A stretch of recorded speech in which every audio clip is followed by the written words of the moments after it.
Campers, it's me, Ari Lehman, the first Jason Voorhees. From Friday the 13th, I'm here with AJ, and he's got the juiciest slice ready for you. It's dripping with blood. Jason never dies.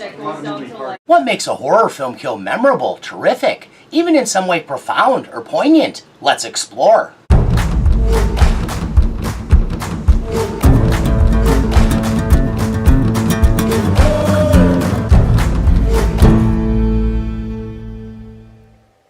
Thanks for checking this out. If anything about it trips your fancy, please like, subscribe, and share. Oh, yes. Without further ado... Aimee! Hi, Mommy! Oh, honey. Look at you. You are so beautiful. The prosperous and rather attractive Davison brood meets for a family reunion at their palatial vacation house in Pastoral, Missouri. Thank you. I last all week. You look great. Thank you. You must be Tariq. Yes, nice to meet you. Nice to meet you. There are enthusiastic greetings all around. But there might be a slight ulterior motive. This is my boyfriend.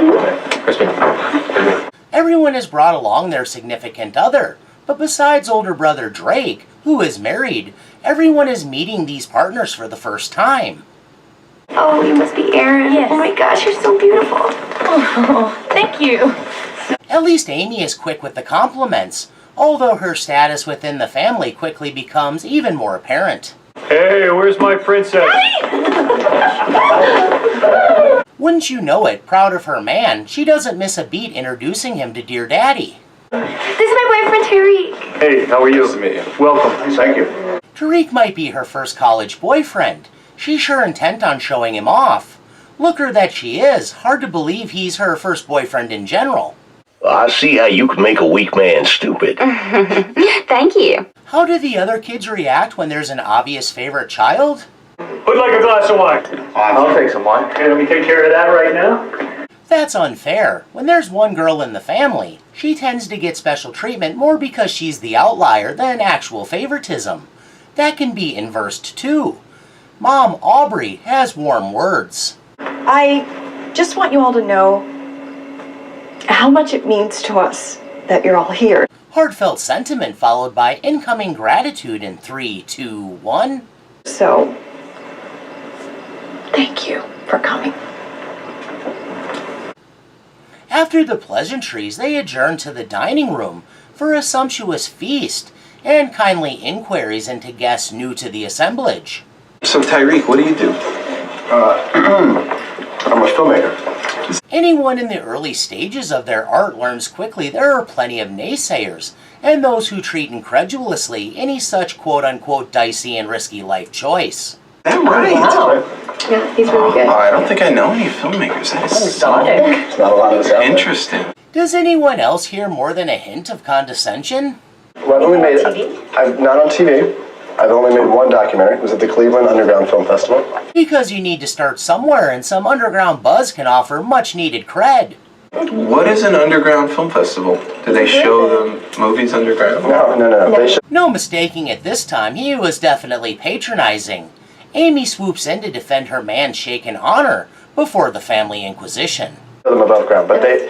It's really intellectual. They show intellectual. Like an intellectual film festival. Hint to aspiring artists. Find a famous figure in your industry to use as an example. In this case, Michael Moore, Morgan Spurlock, or James Marsh come to mind. But know your audience.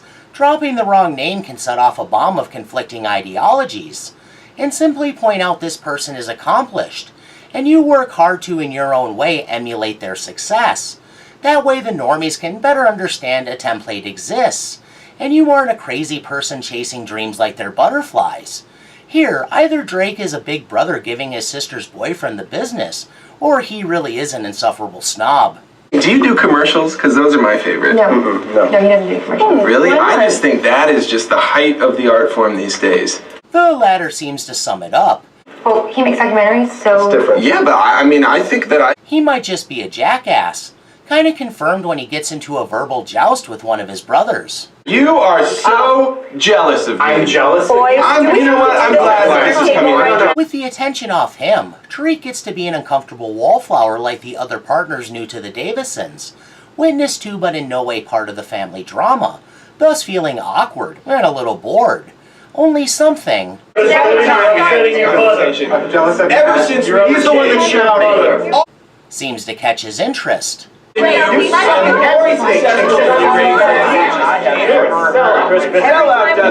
Say what you will about Tariq, but he has the look of a talented young horror director, whether or not at the moment he's dipping his toes in documentary filmmaking. He certainly has a bright future. You know why? Why? Because you got that X Factor. Or so it would seem.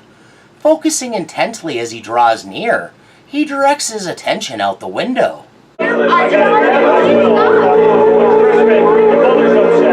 With the fishbowl effect in play, it doesn't dawn on him he's made himself a perfect target.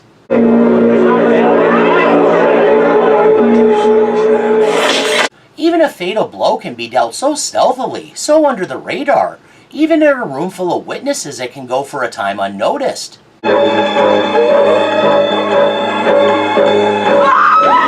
The distraction of brotherly feuding contributed too.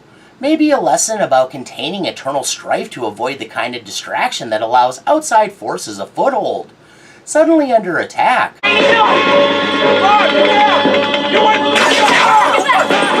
the family is thrown into chaos, and Aimee is momentarily trapped in a bubble of total grief. Her anguish is palpable, and she goes to her fallen man to see firsthand he is gone. Any one of them could be the unlucky duck to get hit next. Losing her partner, likely her lover, Aimee is an emotional wreck, and for her own good needs to be dragged away from him and out of the line of fire.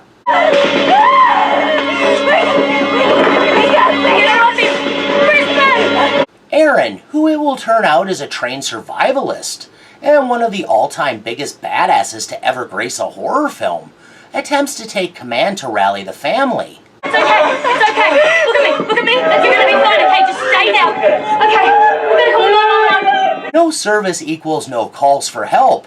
They're on their own. What? A cell phone blocker. They're illegal, but you can get them on the internet for like $30. Felix, you fucking lowlife. Not really the time for swipes, but then it wasn't like an arrow in the shoulder was going to improve Drake's disposition, now was it? Aaron is the one with a clue, and again tries to take the lead. Aimee, go! Go your car! Hurry, right here! Ushering them out of the dining room with some clever use of chairs.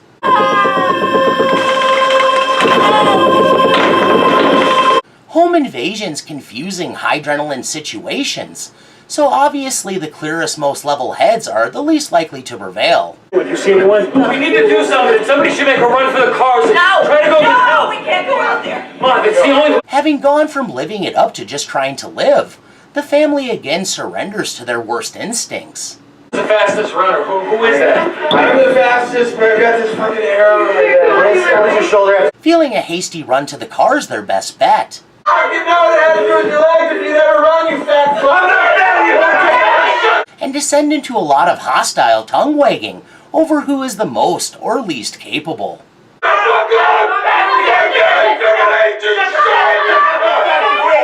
Makes sense these people don't get together very often. For Aimee, this all leads to a lifetime of built-up frustrations erupting to the surface. Erin, recognizing that anyone going outside is a terrible idea, does everything she can to deter such a confounding course of action. It's not about that. Nobody needs to run. We need to all stay inside. I mean, how many people... But Aimee is determined. We believe in you. We believe in you. 3 minutes. Erin tries to physically stop her, but her boyfriend intercedes, letting her know her place. Aimee, you can do this. I believe in you, okay? You just have to get out where you can make a phone call and get help. Apparently, only those in the bloodline will make calls when it comes to imprudent runs into the darkness. Psyching herself up, Aimee prepares for her sprint. We can do this, Daddy. Erin is reconciled that this is happening, but recognizes that opening that door will only expose them to danger. Get down. We pull the doors open at the last second. They're not going to be expecting her to be coming out full speed. Whoever is waiting out there probably has contingency plans to prevent escape, but why not put up a human decoy to see what happens? To spare a life. In the past, didn't they accomplish this by sending out a hat on a stick? Lack of survival of the fittest leading not so much to weak as under-exercised genes. Not recalling that old trick might be a sign of devolution.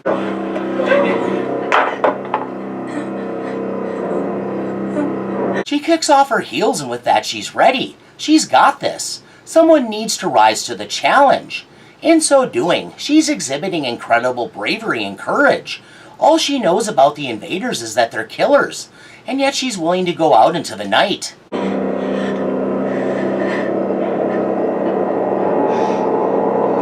It's all come down to this: to save her family, to get justice for Tariq.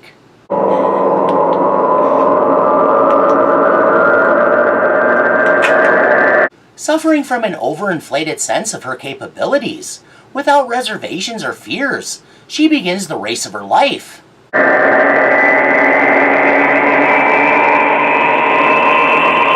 Her sprint gaining momentum with each forceful stride.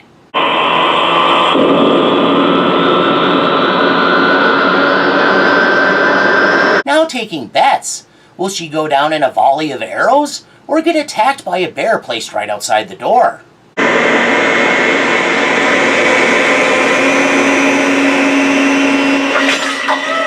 Clotheslined by thin wire. Who would have seen that coming?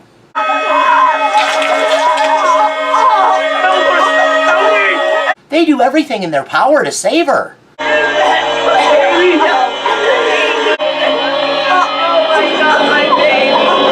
But she bleeds out right there in the entryway. Aaron will prove quite the fly in the ointment to the culprits. I've never seen you act like this before. Oh, it's a unique situation. But it makes no never mind to poor Aimee, dead on the floor. Come on. Come on. Oh my God! Taking her upstairs. That's a good idea. An exit can sprint past the point of achieving extraordinary status by springing from relatable drama and being utterly merciless, not to mention a terrific surprise that derived organically from the situation. The most naive and innocent of the siblings, Aimee was sacrificed on the altar of family. That she was ensanguined like a slaughtered animal was emblematic of the family's very life's blood draining out onto the floor of their decadent vacation home. From the weight of obligation to the burden of simmering resentments, she was drowned in the undercurrent that belied the sparkly surface of her affluent family. We're all gonna die! If she weren't a bona fide grown-up, a legal adult, it would be easy to assume Aimee was a youth, not much older than a tween. That she unironically called her parents mommy and daddy suggests she was a little or a lot stunted. Aimee, aka Princess's apparent golden child status, seemed to arise more from being viewed as the weakest and meekest, thus a perceived need for greater protection, than actual favoritism. Kind of insulting to a grown adult, so that she felt disrespected was an accurate depiction. Insight into why she was so desperate for attention. She probably spent her whole life wanting to be truly seen, while feeling invisible as an individual, living under the heaviest of labels. Youngest child, little sister, the only girl. We're all gonna die! Implied she shares some deeper bond with her parents, particularly her mom. It seems those were the root unhealthy relationships, because on some level, they refused to let her grow up in their estimate, and that would extend to her brothers. As the baby of the family, the constant infantilization robbed her of an adult identity, which could be a big part of why it was so important to show off her boyfriend. Even if she genuinely cared about and cherished him, and wanted to brag about him for those reasons, Tariq was also like a shiny object, to be boasted about, an example, evidence of her grown-up life out in the wider world, someone who chose her and only her. Having him snatched away among those who only vaguely had her back, even if they were her family, was a particularly harsh blow. We're all gonna die! Family can be the biggest strangers, and this group seemed very disparate, reflected in the matriarch's awkward expression of gratitude. As for Mom, Amy's need to point out weight loss seems a peek at insecurities embedded by that relationship, but that's pure speculation. So, besides the killers who set the trap, Aimee was a victim of a broken and wholly dysfunctional family, and also her own hubris, fantasies of grandeur, and desperation.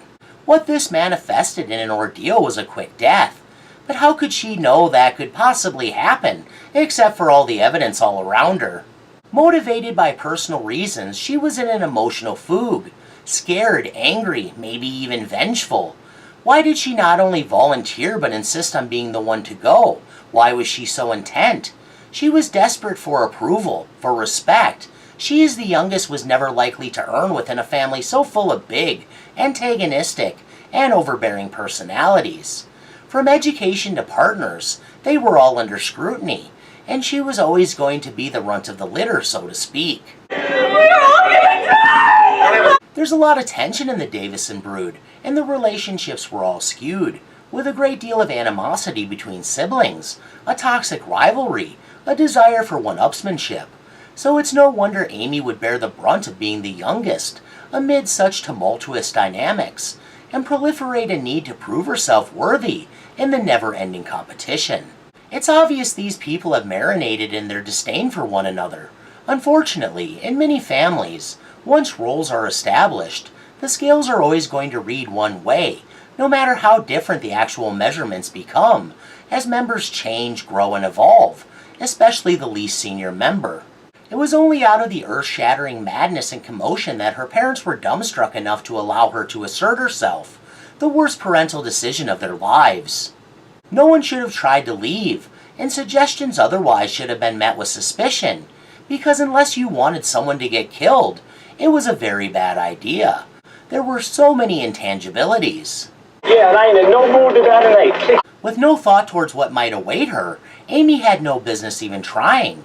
Weaponless, she was basically defenseless. Unfortunately, blind confidence leads to tunnel vision. It's not like there was foreshadowing that she was an accomplished martial artist, able to handle herself in hand-to-hand combat, as if she even considered the possible need.